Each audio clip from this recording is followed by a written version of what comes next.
Assalamu alaikum, dear learners. Today we will enter in the next phase of this class 12th book, which is generally known as the Indian Polity.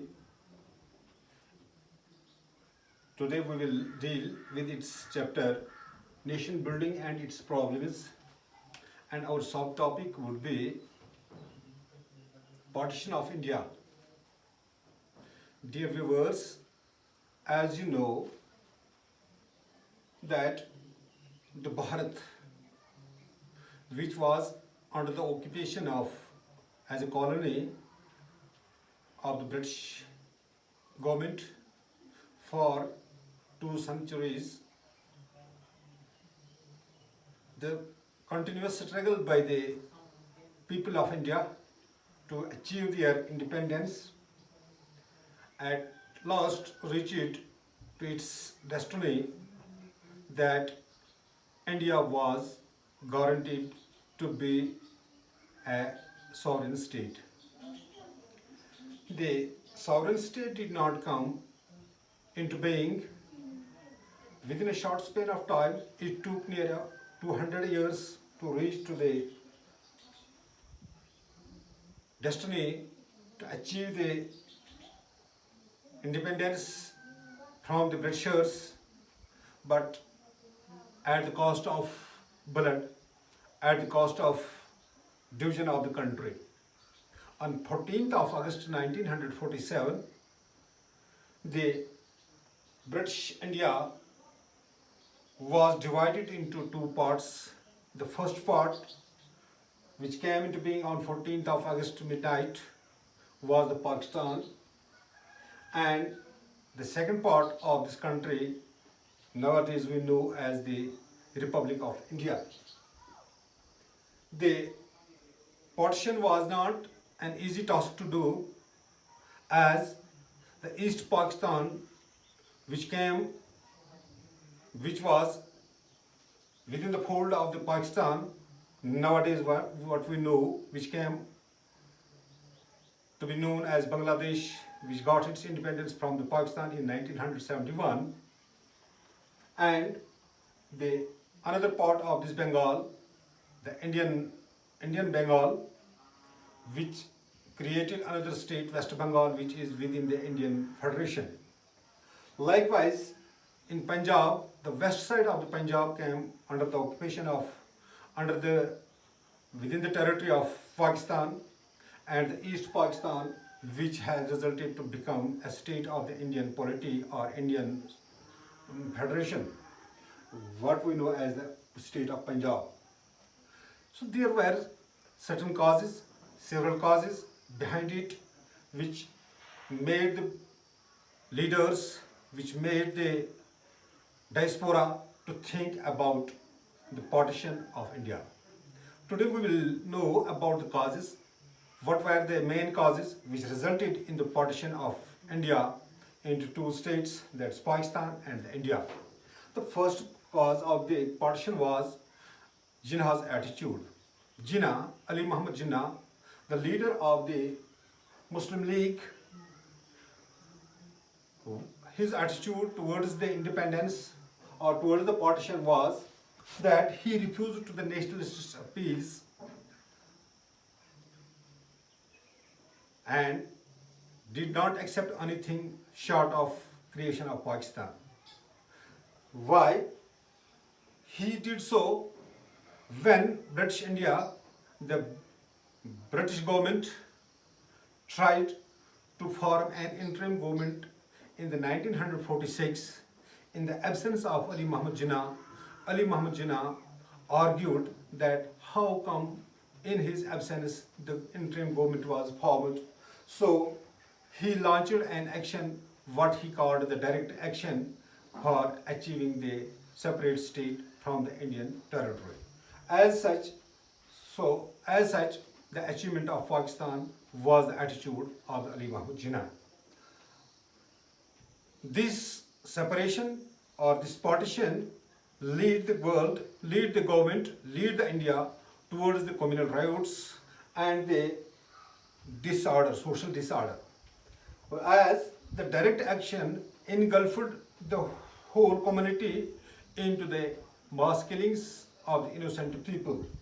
The people, most people were killed in the Calcutta and Noakhali and Tipora. Likewise, these killings reached to the Bihar, where most of the people were killed by force by the rivaling communities, by the rivalry of the religious groups, which led no option to the Congress besides it to have a separate state for the Muslims. Another thing was the failure of the interim government.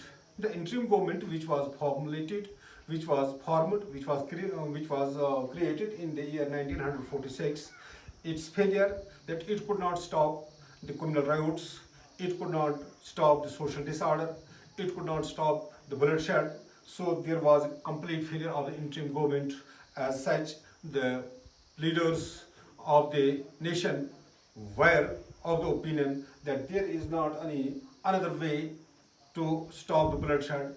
We have to give the freedom to the Pakistan, the people who are in search of Pakistan or who are trying to achieve the Pakistan, let them to form the another country. Another thing was the British attitude on the transfer of the power. The Britishers who were here near about for 2 centuries, now they promise it to the Indian polity, now they ensure the Indian leadership that they will come with and they will leave India by June 1948. The leaders of the Congress thought that it is not a good step to give the country in the hands of the imperialists for one more year. As such, they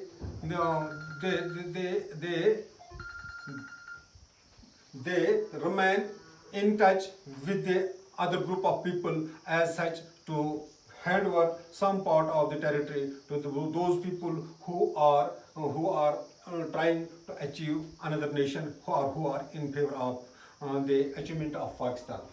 Another thing was responsible, the cause which was responsible for the creation of Pakistan was the enforced unity neither desirable nor advisable.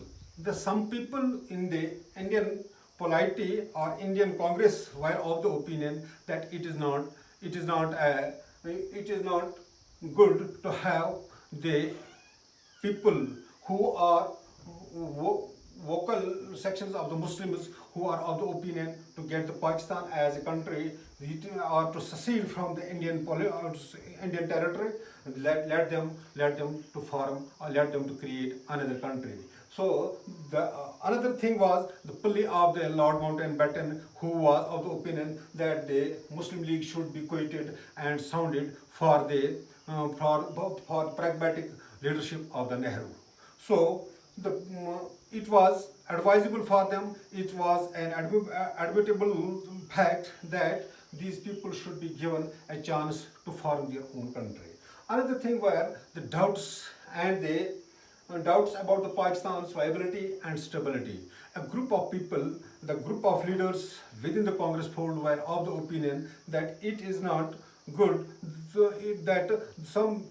that the people who want to secede from Indian territory or who want to get separation from the Indian unity will once come to know about it fully that Pakistan neither politically nor economically nor geographically nor militarily will be a sound country, and the people will overcome their fully and they will rejoin to the Indian polity.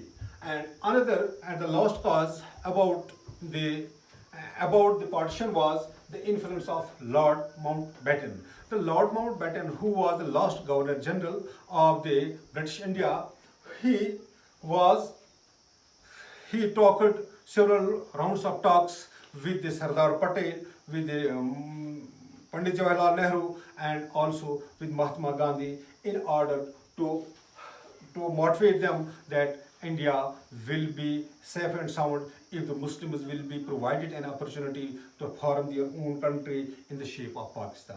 So this is all about this topic today, the partition of India, and after that, in next video we shall discuss what were the impacts of this partition, how it influenced or how it affected the people of both the countries. In the next video we shall discuss that. Till then, goodbye.